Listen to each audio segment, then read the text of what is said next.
Street dog पर supreme court के फैसले का भोपाल में स्वागत हुआ। महापौर मालती राय ने कहा कि उच्चतम न्यायालय के आदेश का भोपाल में भी पालन किया जाएगा। महापौर ने भोपाल वासियों से अपील करते हुए कहा कि स्ट्रीट डॉग को घर पर बचा हुआ खाना खुले में ना दें। ऐसा करने से स्ट्रीट डॉग उस इलाके में भोजन के आदी हो जाते हैं। अगर भोजन नहीं मिलता है तो इंसानों पर हमला करते हैं। उन्होंने बताया कि भोपाल में स्थित डॉग नसबंदी के केंद्र की संख्या बढ़ाकर 3 कर दी गई है। डॉक्टर और टेबलों की संख्या भी बढ़ाई गई है ताकि अधिक से अधिक स्ट्रीट डॉग की नसबंदी कराई जा सके।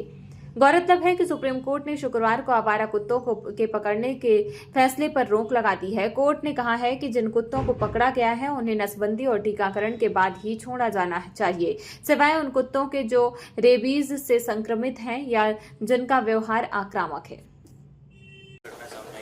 न्यायालय के आदेश का मैं स्वागत करती हूँ और भोपाल की जनता से आग्रह करती हूँ कि जो सुप्रीम कोर्ट की गाइडलाइन है, चाहे वो किसी भी प्रदेश के लिए हो, किसी भी नगर निगम के लिए हो, हम भोपाल वासियों को भी उस पर सीख लेना चाहिए। लोग जनता को देखा है कि आपके घर का बचा हुआ खाना आप बाहर सड़क पर डाल देते हैं कि डॉग खा जाएगा, और कभी लोग बोलते हैं कि गाय खा जाएगी। तो यदि हमें खिलाने का इतना ज़्यादा ज़रूरी है तो उनको भी हम बर्तन में रखकर और अपने घर के अंदर जो डॉग पाला है, आपने गऊ पाली है, उनको ही खिलाएं तो उनको गंदा भी खाना नहीं मिलेगा। और यदि कोई बाहर के पशुओं को खाना खिलाता है, बाहर के पशु जो डॉग घूमते हैं उनको खाना यदि देता है तो उनकी फिर चिंता भी करना पड़ेगी कि वो कहाँ जा रहे हैं। कहीं ना कहीं हम खाना देकर और उनको उस एरिया में एक अपेक्षित कर देते हैं कि यहाँ भोजन मिलेगा, इसलिए डॉग हमारे उस एरिया में घूमते हैं। जब उनको भोजन नहीं मिलता है तो वो आक्रोशित हो जाते हैं।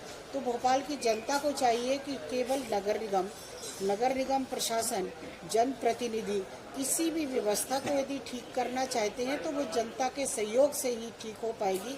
और नगर निगम तो प्रतिदिन 60 से 70 का टारगेट रखा है, पूरे भोपाल से 60 से 70 डॉग को लेकर जाती है, उनकी नसबंदी करवाती है और उसके बाद में उनको उसी स्थान पर छोड़ना पड़ता है ताकि पहचाने हुए स्थान पर पशु अपने व्यवस्थित रह सके। इसलिए नगर निगम की मजबूरी है कि उनको वहाँ पर जाकर छोड़ना पड़ता है। लगातार नसबंदी के कार्यक्रम तो चल